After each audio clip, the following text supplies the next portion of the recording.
Hi, friends. Welcome back to the Tommy Obenchain podcast. I'm Tommy Obenchain, and I'm so glad to be with you today from the new Capital One Lounge at JFK's Terminal 4, which is really awesome. In fact, I'm here for an 8:30 a.m. flight to Dallas, and I'm flying Delta, which is always, if you're me, a good time. I'd say generally, but at least in my opinion.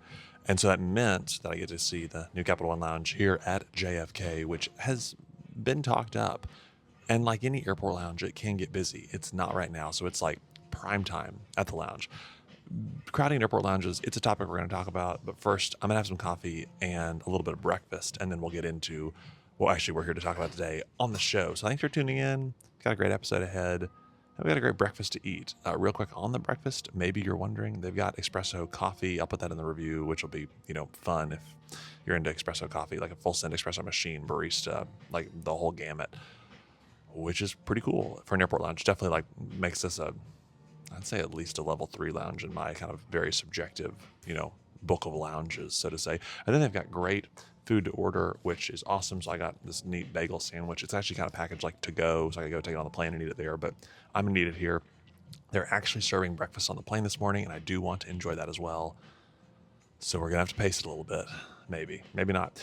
Also, kind of fun. I'm looking out over a lot of Delta traffic that's come in both, last night and on the overnight, which is a cool piece of JFK's flying for sure in my book. And the Delta 100 A321 Neos outside, which is so much fun if you're into Delta or A321 Neos or their 100th anniversary too. Doesn't matter. Anyways, so good stuff. More to come. But this is the Capital One Lounge at JFK's Terminal 4. Welcome to the podcast. Okay, friends, welcome back. Change over to a ceramic cup because I did, and this coffee is awesome, which is, total props to Capital One. This lounge is great, and when it comes with a credit card, it's even better. So a few things about the Capital One product that I like over the Amex product from a lounge standpoint, really is, I'm going to stop myself there. What's accurate is that they're both really great for different reasons. Capital One's lounges tend to be like, they've got some level of like, they've had more time to kind of study what Amex has done. And so they've got a product that's a little bit maybe sharper from a, build out standpoint. That's really subjective though. The point that I was going to make is, up until January, you still can get 2 guests into a Capital One lounge, just like as a normal card member. Before then, you've got to pay extra for it or hit a spend threshold. Chase is the only one that has not yet implemented that. You've got to think eventually they will with their Sapphire Reserve, lounge product. I forget actually exactly what they call it, but it's more or less that. But they still offer 2 guests on a universal basis versus now Capital One's rolling out a spend requirement or a pay access, similar to American Express, where only the primary gets in for free. Which on the one hand is kind of an evaluation. On the other hand, it's kind of just the reality of the way that this goes, because these lounges are popular and it makes sense they're popular. Kind of like that song on Wicked, but very different. Anyways, so great to be here at the Capital One Lounge at JFK. It is living up to the hype. It's got great space to it, great facilities. I think that the coffee component, insofar as having like barista made coffee, is really what is lighting my fires this morning. No surprise there. The bagel station's really great too. They've got a scan to order menu, and then just like a lot of comfortable seating, great family room. That's always a plus. Yeah, I'm in. And someone's walking around with their music playing on loud, which is kind of incredible. So, man, I love the world. It's so big. It's so big. So great Delta traffic this morning. Great lounge that I'll actually post a full send review of on the blog. So check that out if you're into those things. And with that, check this lounge out the next time you're at JFK. It is a worthy stop, to be sure. And Terminal 4 at JFK, I think, is the first in the States to have all 3 Chase, Capital One, and Amex lounge products in one place. Check me there. I know Dallas is getting a Capital One lounge, and that's going to be big. Dallas is getting a Chase Sapphire Reserve lounge, and that's going to be, again, kind of a trifecta. But pretty sure JFK kind of took it home.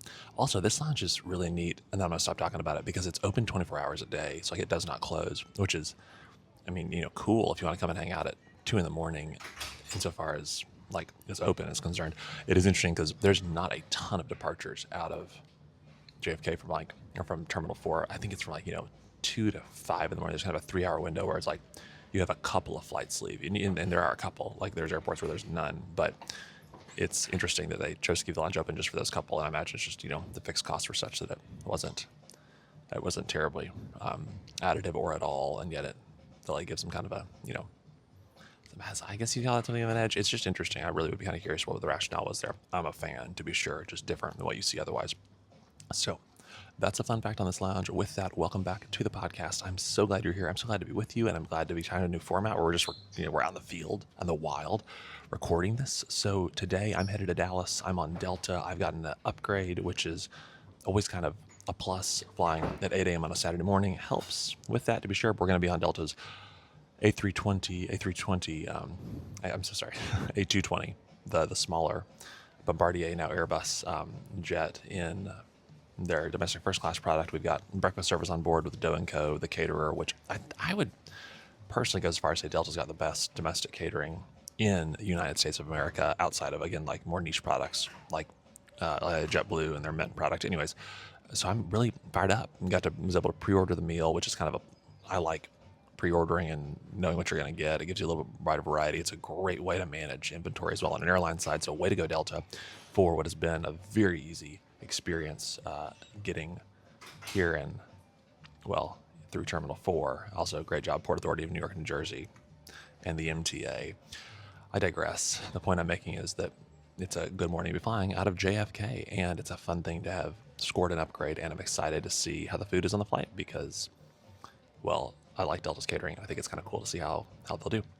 Okay, so that's the flight ahead of us. How to actually get out here? I'm going to write a post about this too because it was so good. I've obviously, if you've been following, I took Blade to JFK a few months ago, which is probably the most fun way to get to JFK, and among the more expensive options, to be sure, to take a helicopter, and it takes 5 minutes from Manhattan. So today, instead, it took me just over, it depends on how you count it, but from my hotel, it took me 55 minutes, call it, to get from the hotel to Penn Station to Jamaica Station to the air train to the door of Terminal 4. So a meaningful shift from, the 5-minute flight from the Blade West Lounge to the FBO here at JFK. And in the same token, instead of paying, at least $150 to take Blade, and really it's typically a little more expensive than that as a per person cost, I spent $9.25 to take an off-peak Long Island Railroad train from Penn Station to Jamaica Station, and then the JFK Air train.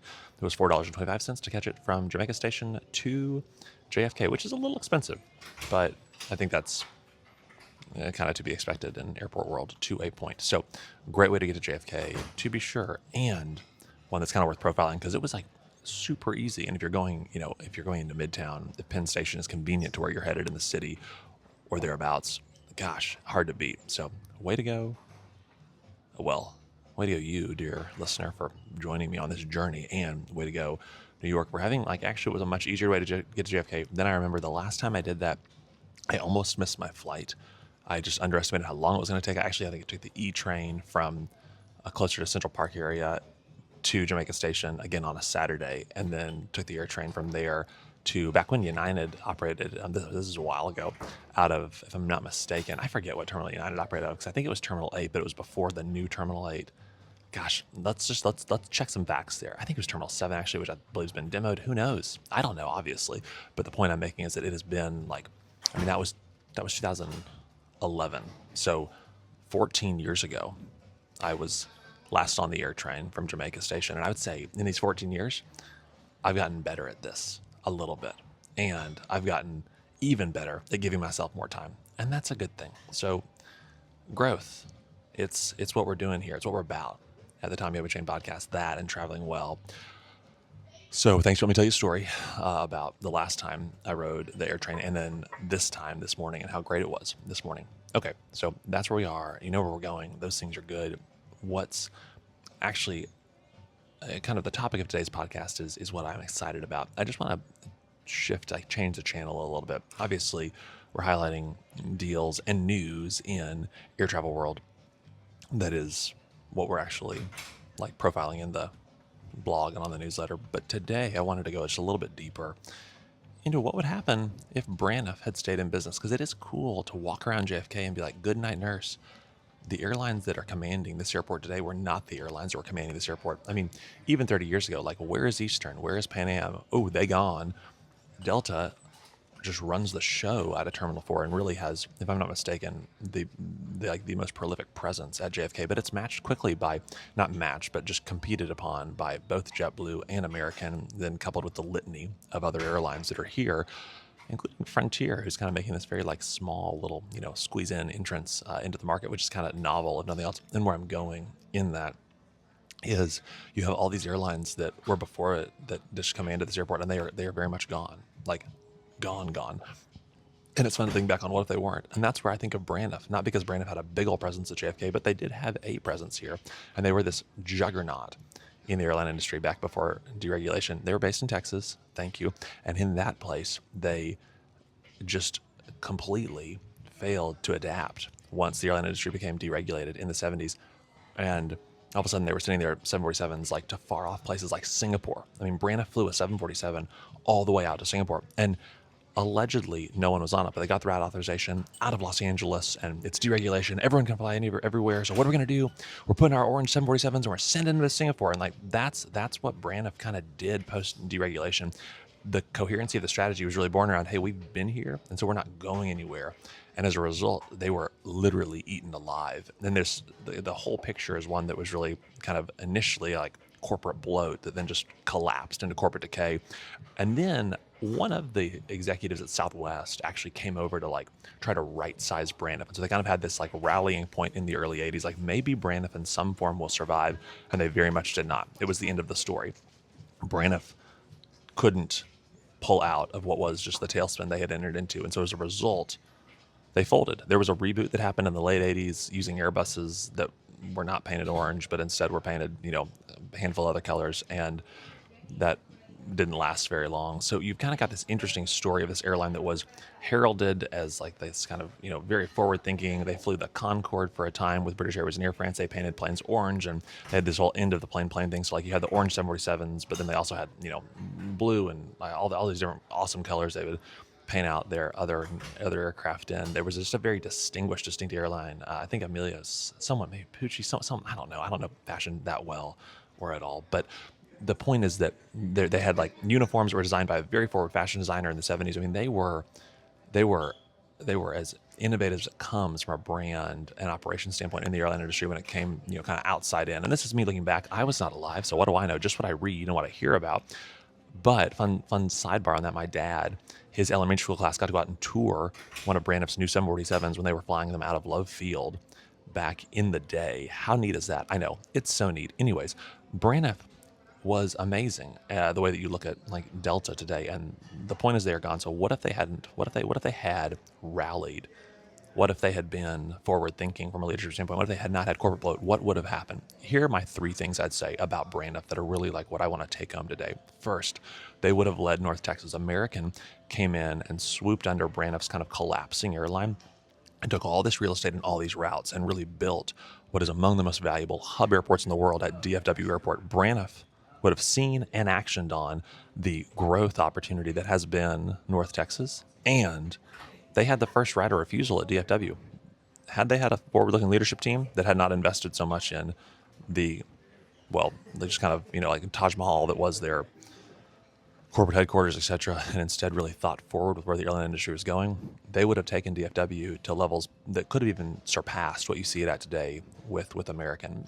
That's perhaps a little bit of a contestable statement. The point I'm making, though, is that they were positioned in Dallas to be an industry leader, and unfortunately, they didn't make it, but they could have. So Dallas, number one, Braniff would have taken Dallas to a level that is past that of what it even is today. And it's so valuable to American today that that's really saying something. And they missed it.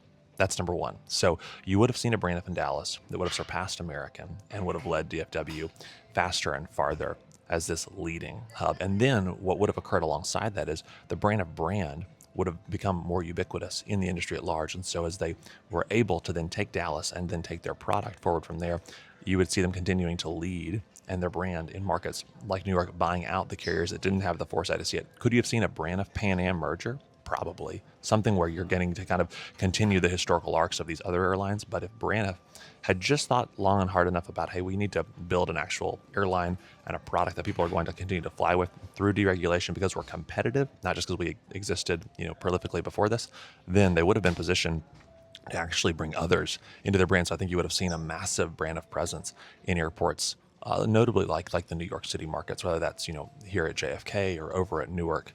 Braniff would have been a carrier that had the positioning to actually lead in these markets as well. And that leads me to my third point, which is product. Braniff had a product profile that was, at the very least, competitive from a premium standpoint. Now, there's a lot of stories and a lot that could be said about kind of who was Braniff and actually who led Braniff and then what drove their service orientation and how good were they actually, right? But they were perceived and delivered upon kind of this Texas premium airline product that had these deep Central and South American connections, and then what became a global reach that, again, collapsed underfoot when they got too far ahead of themselves and didn't actually look at how to build an airline that could support the global network they had ambition to, fly, right?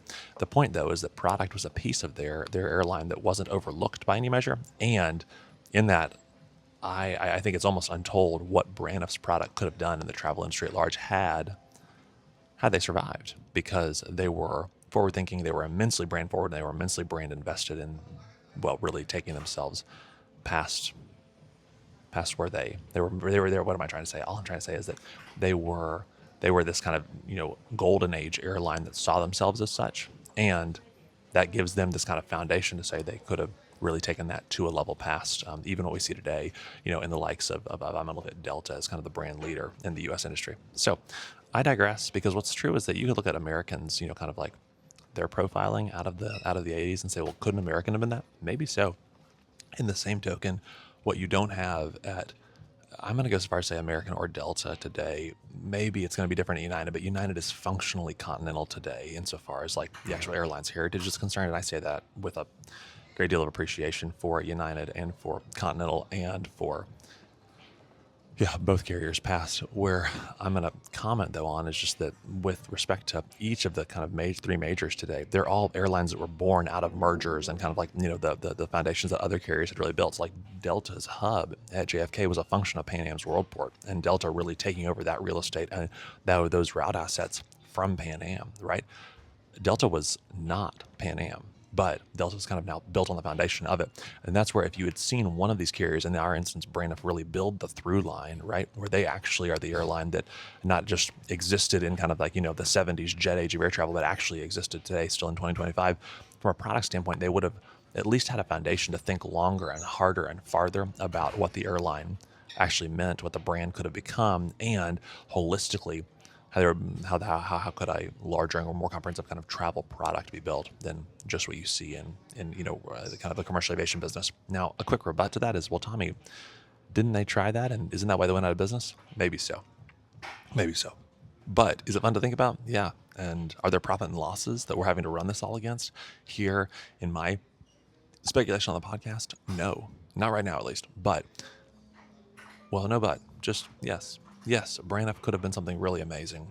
They completely lost sight of what they were building in kind of visions or delusions of grandeur. And in the process of that, thought that because they had existed, they would continue to. It didn't work out. They ran out of money. The airline stopped flying. And had they not been so, nearsighted, they had this foundation of a hub that is among the most valuable hubs in North America, if not the world, at DFW Airport.